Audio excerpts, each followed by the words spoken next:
샬롬. 오늘은 세월을 아끼라 때가 악하니라는 말씀처럼 우리에게 주어진 삶, 우리의 과거와 현재, 미래에서 우리가 어떻게 살아가야 되는지 은혜로운 말씀이 에베소서 5장 8절에서 17절에 정리가 되어 있습니다. 증거된 말씀의 작은 주제가 네 가지가, 첫째는 빛의 자녀인 것을 알고 그리고 하나님을 기쁘시게 하라. 그리고 혼탁한 세상, 낙심과 좌절에서 일어나서 하나님께 그리고 소망을 가지고 행동해서 세월을 아끼라. 이 네 가지 주제가 있습니다. 말씀을 증거하면서 하나님 안에서 여러분 축복받기를 원합니다. 첫 번째, 빛의 자녀로 행하라. 늘 말씀드리지만 인생에서 크게 던져야 되는 질문이 있습니다. 우리 목양교회 때부터 보스턴 그레이스킥 성도들에게 수천 번 작은 목자가 증거한 것이 있습니다. Who am I? 여러분의 아이덴티티가 누군지를 알아야 됩니다. 유명한 철학자가 내 자신을 알라 하는 것처럼 사실 여러 가지 포함이 있습니다. 내가 누구인지, 그리고 두 번째 질문이 where am I? 내가 지금 어디 있는지. 첫 번째, 우리의 과거는 그렇게 떳떳하지는 못합니다. 의인은 없나니 하나도 없다고 말한 것처럼 우리가 과거에는 하나님을 알지 못하는 어둠의 자식이요 악해했던 사람들이었습니다. 그것이 우리들의 과거의 모습입니다. 그런데 현재의 모습은 어떻습니까? 하나님의 자녀로 바뀌었다는 것입니다. 즉, 나의 셀프 이스팀을 알게 되고 나의 셀프 아이덴티티를 알게 되면 우리는 세상에서 뭐라고 해도 흔들리지가 않습니다. 너는 안 될 거야. 너는 부족할 거야. 너는 남자니까, 너는 여자니까, 부자니까, 가난하니까, 학식이 높으니까, 낮으니까, 여러 가지 비교로 우리를 끌어내리려고 합니다. 근데 그것은 그 사람들의 가치관으로 우리를 판단하는 거죠. 남의 가치관, 남의 사조로 왜 여러분의 인생이 바뀝니까? 우리 인생은 무수의 불처럼 뚜벅뚜벅 걸어가야 됩니다. 나는 누굽니까?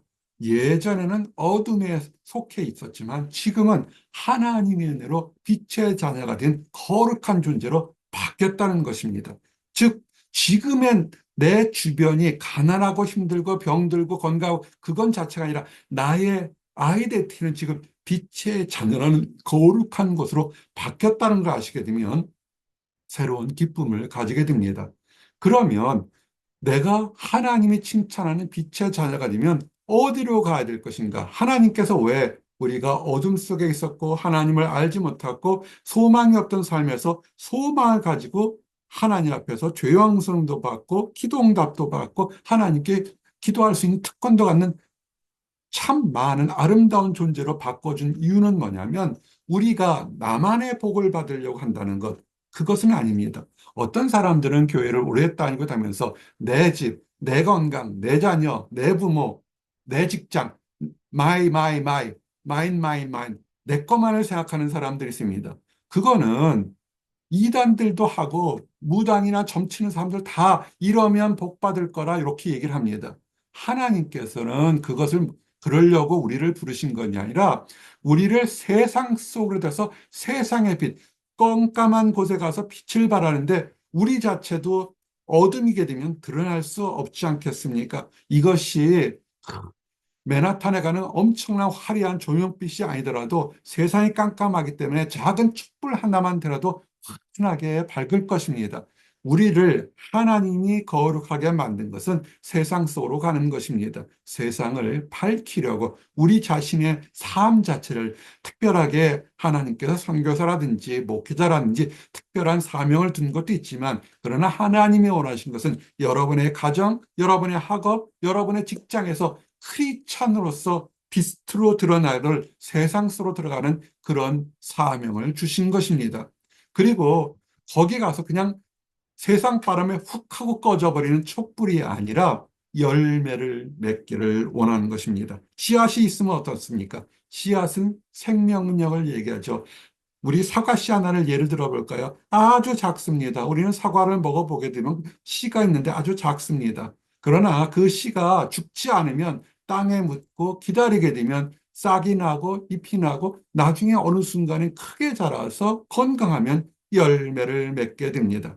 즉, 우리가 하나님 안에서 우리의 아이덴티티가 무엇인지, 우리가 무엇 때문에 사는 소망이 있는지를 정확히 알고 행한다면 때가 되면 모든 거룩함과 의로움의 축복을 받게 될 것입니다. 여러분이 학업을 했던 거, 가정을 섬겼던 거, 직장을 섬겼던 거, 그 안에서 다른 사람처럼 빨리 승진하거나 뇌물을 쓰거나 나쁜 짓을 하지 않고서도 묵묵히 하나님의 방법으로 나아갈 때 거기에 거룩한 열매가 때가 되면 반드시 맺힌다는 걸 아시고, 지금 인정받는다고 우쭐할 필요도 없고 지금 인정받지 못한다고 낙심할 필요가 없습니다. 우리는 때가 되면 열매가 맺는 거룩한 씨앗, 빛과 같은 존재인 것입니다. 그러므로 지금 여러분의 삶을 한번 돌아보십시오. 오늘 하루, 오늘 한 주간 동안 낙심했습니까? 참으로 하나님의 사람들을 낙심케 하는 일들이 집 안에서부터 집 밖에 한 주 사이에 참 많이 있게 만듭니다. 왜 그럴까요? 사단 마귀가 원하는 것은 세상의 빛으로 부른 그 사람이 낙심 속에 있어서 스스로 빛을 가리게 만드는 것입니다. 빛은 어떻게 있을까요? 촛불을 하나 들면 촛불을 높은 곳에서, 작은 불꽃의 촛불이라도 높은 곳에 올려놓으면 멀리 빛이 가려지게 됩니다. 그런데 낙심은 뭡니까? 그 빛이 가려운데 위에 덮개를 딱 씌워버리게 되면 빛이 밖으로 나아가는 것이 차단되는 것이죠. 그러므로 우리는 알아야 됩니다. 우리가 지금 기쁨이 있었던지 없었던지 우리 기쁨이 뭐냐면 하나님께 영광을 돌리게 만들려고 하는 것입니다. 그러므로 우리의 삶 속에서 우리가 빛처럼 살 때 나의 하는 것이 나만의 영광을 요구하는 것인지 세상을 밝히지 못하고 내 주변만 밝히는 것인지를 봐서 하나님의 기쁘시게 하는 뜻은 뭐였습니까? 세상을 밝히라는 것입니다. 크리스찬으로서 말 한마디, 행동, 기도, 찬양으로 세상을 밝히라는 이곳을 바라보시기 바랍니다. 성경은 이렇게 얘기합니다. 어떤 사람들은 무엇을 크게 바치고 특별한 행동을 하고 선교사가 되고 정말 사람들이 소리 입을 낼 정도로 엄청난 사역을 하는 것만이 하나님을 기쁘시게 한다고 생각합니다. 정말로 그것은 대단한 일이 있을 수 있습니다. 중세같이 마치 하나님을 알지 못하는 곳에 배를 타고 가서 미개척주의 북미 대륙이나 남미 대륙 가서 막 선교사로 사는 거, 지금도 언어가 다른 곳에 선교 사역을 하는 정말 대단한 분들이 계십니다. 그러나 하나님께서는 다 그런 사역으로 부르지는 않았습니다. 하나님이 원하시는 것은 우리의 일상의 삶, 잠자고 아침 먹고 눈을 뜨고 대화하고 생활하고 직장 생활하고 학업하고 연구하는 모든 범사에서 하나님을 바라보고 지금까지 지내온 것 주의 크신 은혜라는 그것을 고백하게 하는 것, 그래서 하나님께 영광 돌리는 삶을 사는 것입니다. 가정을 가진 사람 어떨까요? 자녀들이 다른 집 자녀들보다 똑똑하지 못하고 건강하지 못하고 돈 많이 못 번다고 구박하는 것이 아니라 우리 가정에 하나님께서 중에 축복이여 천사를 보내줬다고 찬양하고 감사하는 그런 부모. 자녀들은 마찬가지죠. 와, 우리에게 이렇게 믿음을 가진 부모를 주신 걸 감사하고, 또한 환경이 어떻든 간에 남편과 아내가 서로 사랑하고 존경하며 하나님께서 짝져줬으니 정말 이 가정이 무슨 꽃이 단박에 넘치는 그런 가정 주신 걸 감사하는 그런 일상의 범사. 그리고 할 수만 있으면 함께 온 가족이 모여서 간단한 음식 하나를 먹더라도 하하하고 웃으면서 영광 돌리는 범사에 감사를 비치는 뜻. 그것이 하나님께 기쁘게 하고 세상의 빛으로 사는 것입니다. 너무 크게 생각하지 마십시오. 하나님께 영광 돌리는 것. 그것이 축복입니다. 그래서 성경은 얘기합니다. 어둠의 일. 좀 더 구체적으로 하면 세상에서 하는 타락하고 더러운 일에 참여하지 마시기 바랍니다. 근데 이 얘기가 참 지금 하기가 어려워졌고 해도 듣는 사람들이 없습니다. 세상 풍조가 거의 파도가 아니라 쓰나미처럼 모든 교회와 성도들을 집어삼켜서 무엇이 어둡고 더럽고 추한지 구별이 전혀 안 갑니다. 이것이 마침 지금의 청년들이 생각하는 것들, 이런 것들이 당연하다고 생각하지만 10년 전, 20년 전, 30년 전만 해도 거의 불가능에 속했던 그런 것들이 지금 그냥 다 넘어가고 있습니다. 세상의 풍파에 휩쓸려서 그렇습니다. 어떻게 할까요? 조금은 바보스럽지만, 그러나 우리는 묵묵히 살아가야 됩니다. 도토리 아십니까? 저는 보스턴에 올 때마다 어둠의 일에 참여하지 말라는 얘기를 들 때마다 도토리를 생각합니다. 어둠의 일에 참여하지 말라는 하나님의 명령은 뭘까요? 쓸데가 없고 헛되다는 겁니다. 아무리 노력하고 열심히 하고 많은 에너지를 들였지만 결국은 그 종국이 헛되다는 것입니다. 한국은 도토리 가면 묵도 써먹고 뭐 하겠지만 미국은 도토리 죽지도 않습니다. 특별히 그런데 큰 캠퍼스 같은 데 가면 도토리가 정말 무지막지하게 떨어져 나갑니다. 다람쥐들이 한두 개 먹겠죠. 그런데 그것이 그 떨어진 도토리들이 아스팔트 위에 콘크리트에 떨어지니까 이게 싹이 자라나지 않습니다. 수없이 많이 수만 개의 그 노력을 도토리들이 떨어졌지만 하나도 열매 맺지 못하고 발에 밟혀서 쓰레기로 거는 것을 보게 됩니다. 그런데 그렇지 않고 작은 공원 같은 데 보게 되면 작은 나무 하나인데 알이 하나, 도토리 열매 하나 딱 떠내는데 그 다음에 보게 되면 거기서 씨앗이 쭉 자라서 잎이 나고 자라는 것을 보게 됩니다. 화려하지 않더라도 생명력이 있는 곳에 보면 거기에 아름다운 열매를 맺는 것을 보게 됩니다. 우리가 크리스찬으로서 축복과 기쁨을 갖는 것은 아주 간단합니다. 은밀하고 더럽고 세상 일에 참여하지 마십시오. 압니다.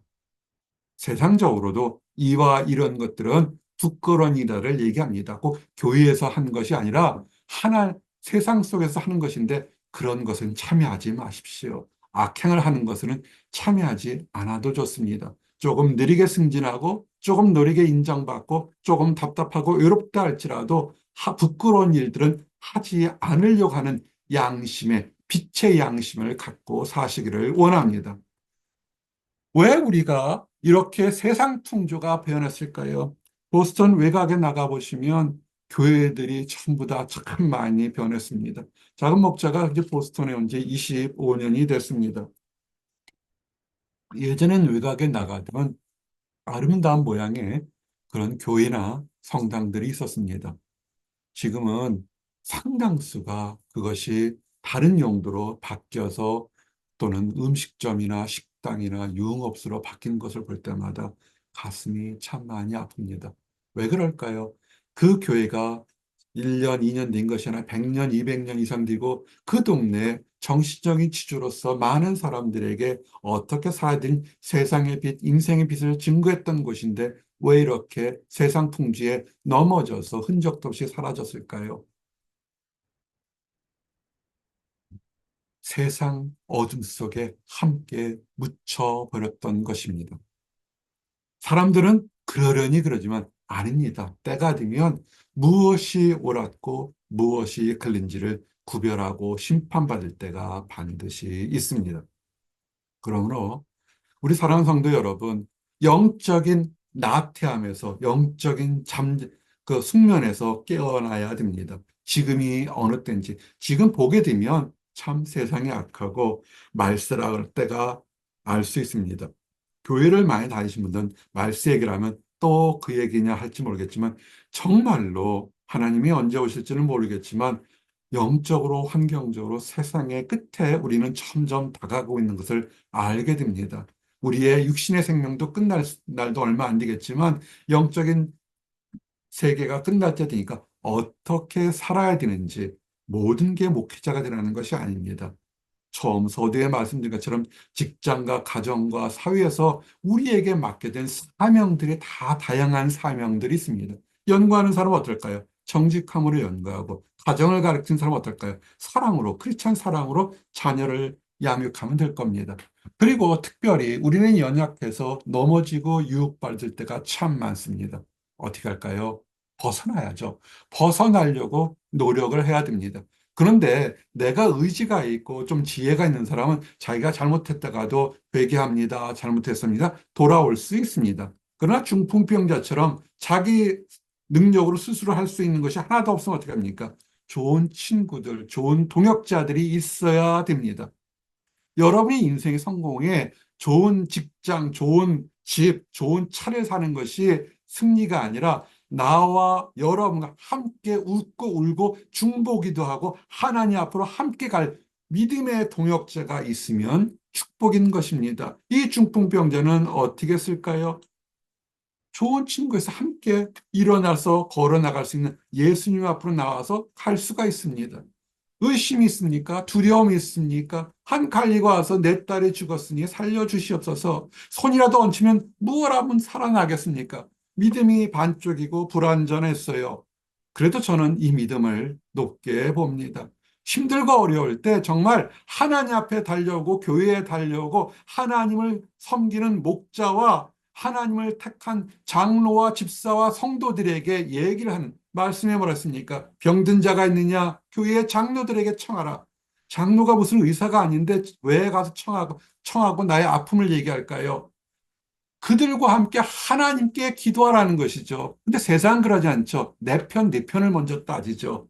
아니죠. 지금 이 관리처럼 믿음이 부족하지만 의심했어요. 예수님께서 정말 고쳐줄지 의심하지만 그러나 달려와서 절하면서 예의를 지키십시오. 하나님에 나와서 예의를 지키십시오. 어떤 사람들은 자기가 답답할 때 자기 상사들한테는 하지 않을 행동으로 막 부탁을 막 해요. 그래놓고 부탁한 다음에도 잊어버려요. 그만큼 상대방에 대한 배려가 없었다는 것입니다. 내가 중보 기도를 부탁한 것에 대해서 긴급함이 없었던 거죠. 이 관리는 어떻겠습니까? 예수님이 이 당시 유명하지 않았어요. 관리가 더 높았습니다. 와서 절을 합니다. 갈급함을 표현한 거죠. 높고 낮이 중요한 것이 아니라 우리는 하나님 앞에서 내가 얼마나 절박한지를 드러나고 감사하시기 바랍니다. 그럴 때 항상 하나님의 역사가 일어나기 전에는 오히려 비방하는 세력도 의심하는 세력도 그만큼 크다는 것입니다. 죽었다 그랬을 때 예수님이 갔어요. 사람들이 그러면 와, 저 아버지 믿음이 좋아서 예수님 불렀구나. 그러니 저 소녀가 살아날 수 있거나 정말 잘했다. 위기의 순간에 나도 절해야지 라고 하는 사람은 거의 손꼽을 쓸 겁니다. 왜 죽었는데 예수님을 불렀어? 아니 죽었는데 예수님이 와서 뭐 할 거야? 별 이상한 일 다 하네. 비난하고 조롱합니다. 우리가 힘들고 어려워서 그래. 내가 최선을 노력하지만 내 인생은 내 것이 아니라 하나님께 맡기고 하나님께 기도하고 하나님의 교회에 기도하고 함께 해보겠다 그러면 이런 대답이 나올 겁니다. 지금이 21세기인데 왜 철없는 짓을 해라고 비난할 수 있습니다. 그럴 때 예수님은 비난하고 의심하는 사람 앞에서는 역사하지 않습니다. 보십시오. 무리를 내보낸 후에 어떤 무리입니까? 비난하고 의심하고 조롱했던 사람들. 이 사람들 어떻습니까? 예수님을 따라간 사람이에요. 현대말로 얘기하면 어떻습니까? 교회에 출석했던 사람들입니다. 교회에 출석했는지 하나님의 말씀을 의심하고 조롱했다면 그 사람들은 역사가 일어나지 않습니다. 하나님이 이런 사람들을 내보내고 오히려 소녀를 잡고서 얘기하죠. 달리다곰 일어나라. 죽은 자가 일어나게 됩니다. 지금 여러분의 문제가 있습니까? 내 편, 네 편을 따지는 것이 아니라 하나님 앞에 함께 기도하고 울고 절박할 수 있는 하나님의 사람, 하나님의 교회, 하나님의 동역자를 먼저 찾고 하나님 앞에 절실한 마음으로 가는 것이십시오. 그럴 때 죽은 것이 산 것처럼 낙심한 것에 위로와 소망과 능력을 받게 될 것입니다. 새하늘을 보게 될 것입니다. 내 마지막 경고의 말씀이 있습니다. 우리가 천년 만년 산다는 것이 아닙니다. 단가라면 7, 80이고 그 전에도 부르실 수 있고 그 후에도 부를 수 있습니다. 우리의 수명은 정말 작고 한정되어 있습니다. 그러므로 여러분의 삶을 돌아보십시오. 엊그제 같은데 벌써 훅훅 지나가 버립니다.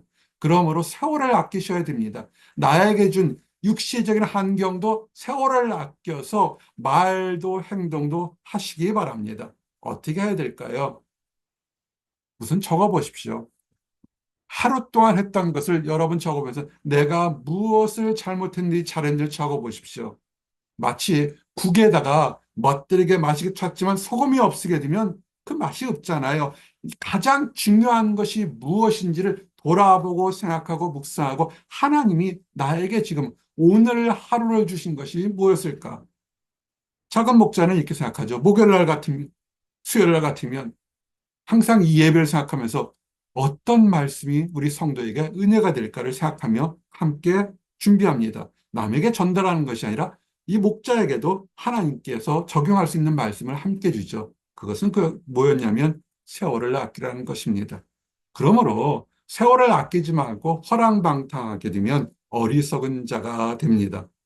우리의 수명은 한계가 있습니다. 맨날 원망하고 시기하고 낙심하고 이간질하고 미워하고 파당질러서 우리의 시간을 낭비하지 마시고 그 시간에 보람 있는 일, 의미 있는 일, 지혜로운 일을 하는 그런 하나님의 자녀들이 되시기를 원합니다. 이제 말씀을 정리합니다. 에베소서 5장 8절에서 17절에는 중요한 말씀이 많습니다. 근데 중요한 것은 세월을 아끼라는 것입니다. 사람의 수명은 다 1세부터 100세까지 균일하지 않습니다. 다양합니다. 언제 부르실지 모르고 5분 후의 일을 내년의 일도 알지 못합니다.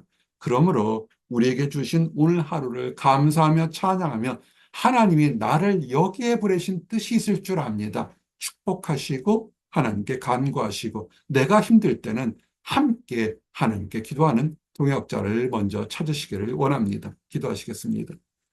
하나님 감사합니다.